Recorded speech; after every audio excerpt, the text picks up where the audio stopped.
You want to know something that bothers me. It keeps me up at night sometimes.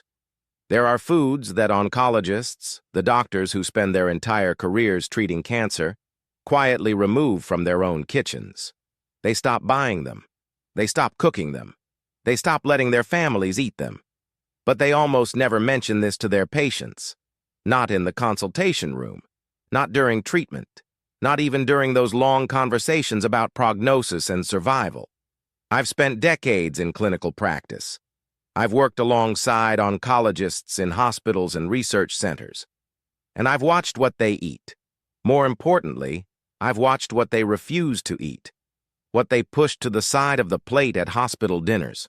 What disappears from their refrigerators once they've spent enough years looking at tumor slides and reading biopsy reports. Today, I'm going to tell you exactly what those foods are. I'm going to start with the lesser ones and build to the number one food that nearly every oncologist I've known has personally eliminated after the age of 60.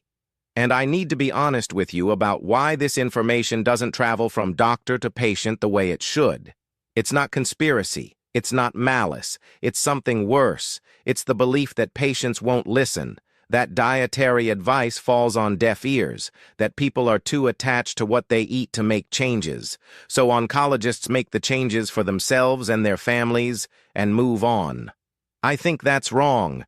I think you deserve to know what the people who see cancer every single day choose to avoid. And more than that, I think you deserve to understand why. The science behind these decisions is specific. It is measurable, and after today, it will be yours. But before we begin, let me tell you what we're really talking about when we talk about food and cancer after 60. Your body at 60 is not the body you had at 35. This is not philosophy. This is cellular biology. After 60, your DNA repair mechanisms operate at significantly reduced capacity. A study published in Nature in 2015 demonstrated that the efficiency of nucleotide excision repair, one of your body's primary systems for fixing DNA damage, declines measurably with each decade past 50. That means every carcinogenic compound you ingest, every mutagen that reaches your cells, has a longer window to cause permanent damage before your body can correct it. At 35, your repair enzymes might fix that damage in hours. At 65, it might take days, or it might not get fixed at all. And that single, unfixed mutation in a single cell, in a single organ, can be the beginning of a tumor that takes 5 or 10 years to become detectable. That is the landscape we're operating in. That is why what you eat after 60 matters more than at any other point in your life. Now let me show you what the people who understand this better than anyone choose to remove from their plates. I'm going to give you 5 foods and then reveal the number 1. But these first 5 are important because they tell you the pattern. They show you how oncologists think about food once they've seen enough cancer. The first food oncologists pull back from is sugar-sweetened beverages, soda, sweet tea, lemonade, bottled juice with added sugar. This is usually the first to go, and it's the easiest to understand. Liquid sugar delivers fructose to your liver in a concentrated, rapid bolus that triggers a cascade of metabolic events. Your insulin spikes. Your insulin-like growth factor 1, IGF-1, rises. And IGF-1 is not just a metabolic hormone, it is a growth signal. It tells cells to divide. It tells cells to survive when they would otherwise undergo apoptosis, the programmed self-destruction that is one of your most critical defenses against cancer. When apoptosis is suppressed by chronically elevated IGF-1, damaged cells that should have been destroyed are allowed to persist. They accumulate additional mutations. They progress. A study published in Science in 2019 showed that high fructose consumption directly enhanced intestinal tumor growth in animal models independent of obesity. The tumors were using fructose as fuel. Oncologists know this. They read these papers, and they stop drinking sweet beverages. Quietly, without announcement. If you are over 60 and you drink sweetened beverages daily, this is the first change you should make. Water. Unsweetened tea, black coffee, nothing with added sugar. This is the foundation. The second food they reduce dramatically is processed deli meat, sliced turkey, ham, salami, bologna, roast beef from the counter. These are Group 1 carcinogens as classified by the International Agency for Research on Cancer. Group 1 means there is sufficient evidence in humans that these substances cause cancer. The same classification as tobacco smoke. The mechanism is sodium nitrite reacting with amino acids in the acidic environment of your digestive system to produce N-nitroso compounds, nitrosamines, that directly alkylate the DNA of cells lining your colon and stomach. Alkylation means chemical groups are placed on your DNA in positions where they do not belong, corrupting the instructions that control cell replication.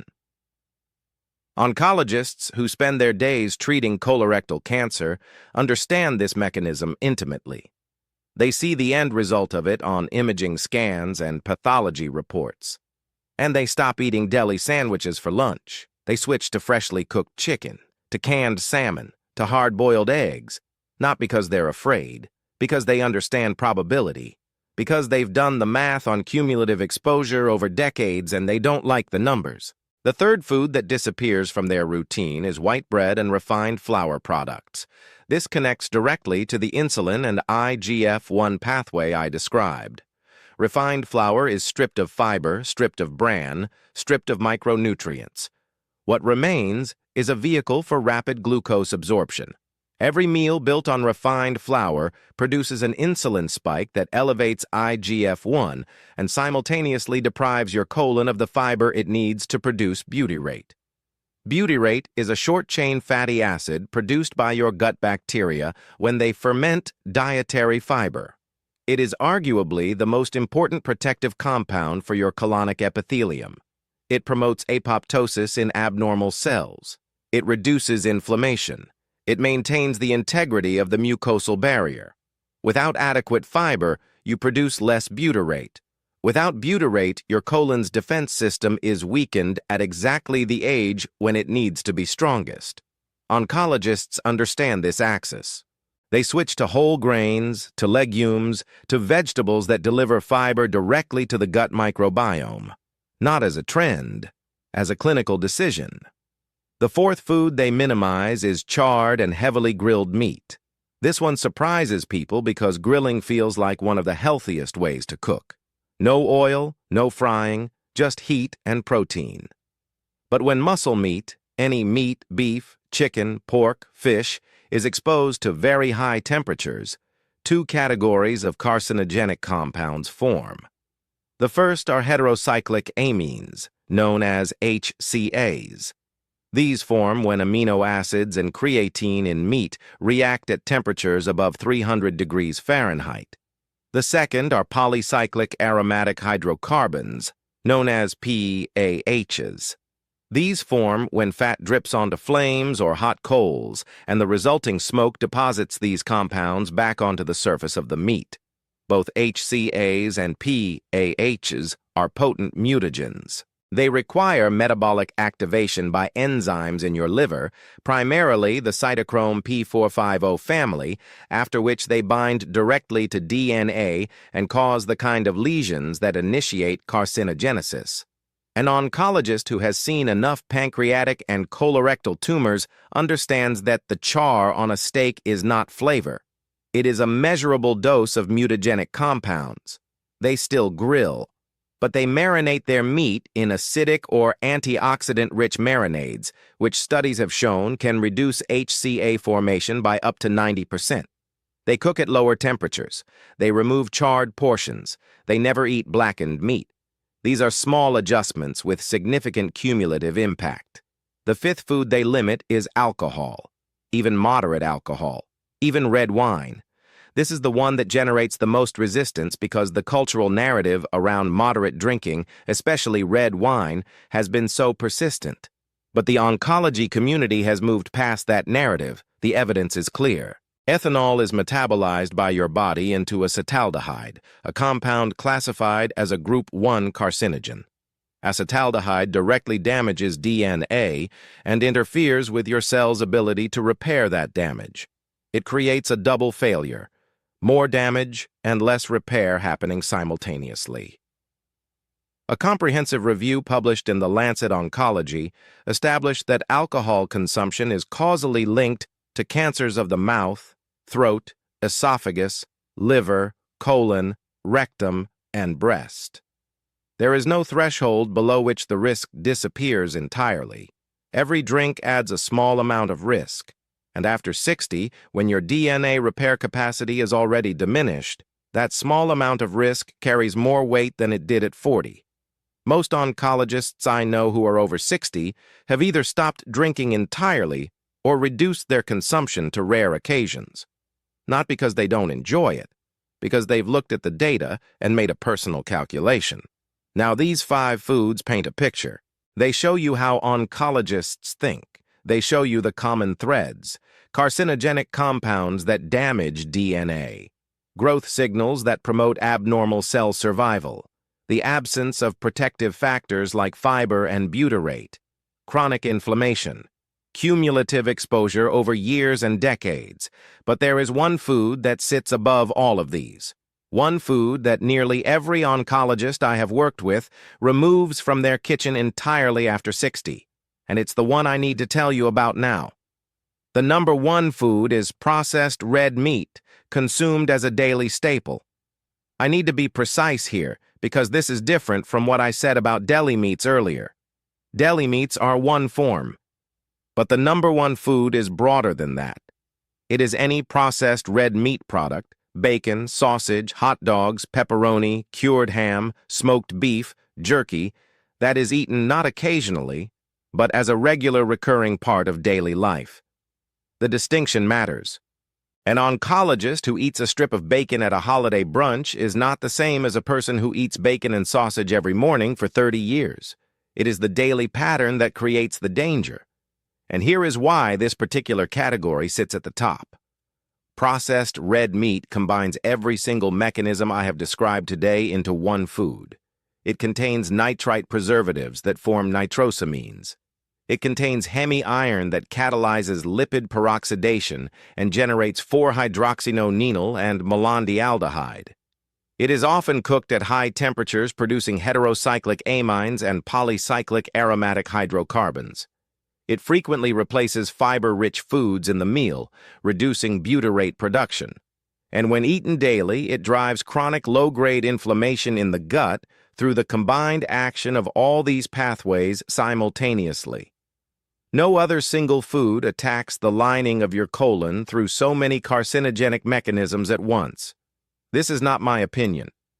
This is the conclusion of the World Health Organization after reviewing over 800 epidemiological studies across multiple countries and populations.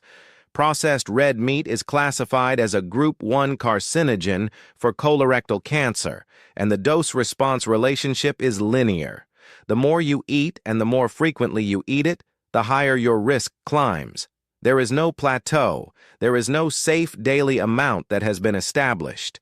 Every additional 50 grams per day, roughly 1 hot dog or 2 strips of bacon, increases colorectal cancer risk by approximately 18%. I want to stop here and tell you something personal. I have watched oncologists at conferences choose the vegetarian option. I have watched them decline the charcuterie board. I have seen their refrigerators.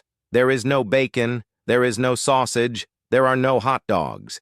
And when I've asked them about it, the answer is always the same. It's never dramatic. It's never emotional. It's always quiet. It's always some version of, "I've seen too much."